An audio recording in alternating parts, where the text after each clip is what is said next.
Le filtre suivant pourrait faire l'objet d'une formation en elle-même, et c'est d'ailleurs le cas assez régulièrement sur tuto.com, vous pouvez retrouver énormément de tutos sur ce sujet. Moi je vais juste faire un passage rapide pour vous expliquer son utilité, quelques fonctionnalités de base. Si vous voulez en savoir plus, je vous invite à regarder les formations sur le site.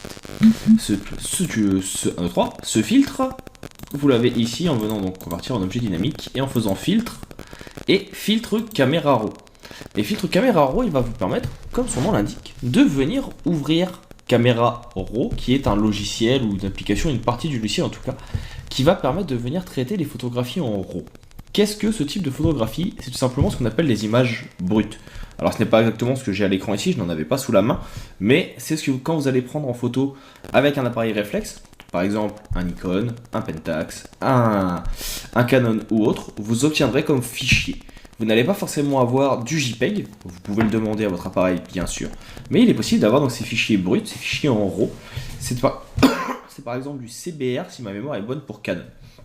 Et ces photographies, elles obtiendront et elles auront beaucoup plus d'informations que vous pourrez retravailler.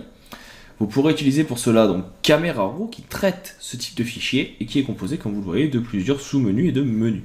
Vous avez le menu ici qui va contenir les différents outils, la main, les outils de balance des blancs, c'est-à-dire qu'ici vous allez pouvoir venir définir quel est le pixel le plus blanc pour que l'image ici vienne s'adapter. Donc hop, là de cette façon, vous voyez, quand il voit que c'est le pixel le plus blanc qui est ici, il adapte la colorimétrie automatiquement. Vous allez pouvoir utiliser les échantillonnages de couleurs qui vont vous permettre de choisir différentes couleurs et d'avoir leur teinte RVB suivant les endroits où vous allez échantillonner.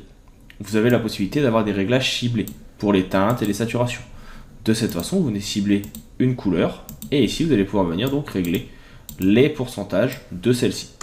Par exemple, le bouton qui est ici, lui, il va vous permettre de venir faire une transformation de votre image. Par exemple, vous pourrez venir réadapter celle-ci verticalement et horizontalement. Si par exemple vous trouvez que la ligne d'horizon n'est pas bonne, et bien une fois que vous avez placé votre ligne, vous pouvez venir donc déformer votre ligne d'horizon verticalement, horizontalement, travailler sur la rotation, l'échelle, le décalage, etc., etc.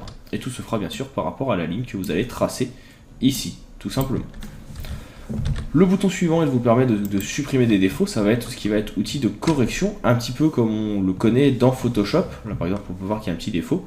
On va pouvoir venir donc choisir la taille et cliquer sur les zones à corriger. Automatiquement, là vous allez fonctionner un petit peu comme le tampon de duplication en choisissant la zone à dupliquer pour le remplacement des petites erreurs. Là par exemple, vous voyez, je peux venir prendre un petit peu plus haut et automatiquement, le logiciel va faire une duplication. Il y a plusieurs types, il y a la correction, mais vous avez bien sûr la duplication pure, qui elle permettra donc de remplacer automatiquement ce que vous voulez.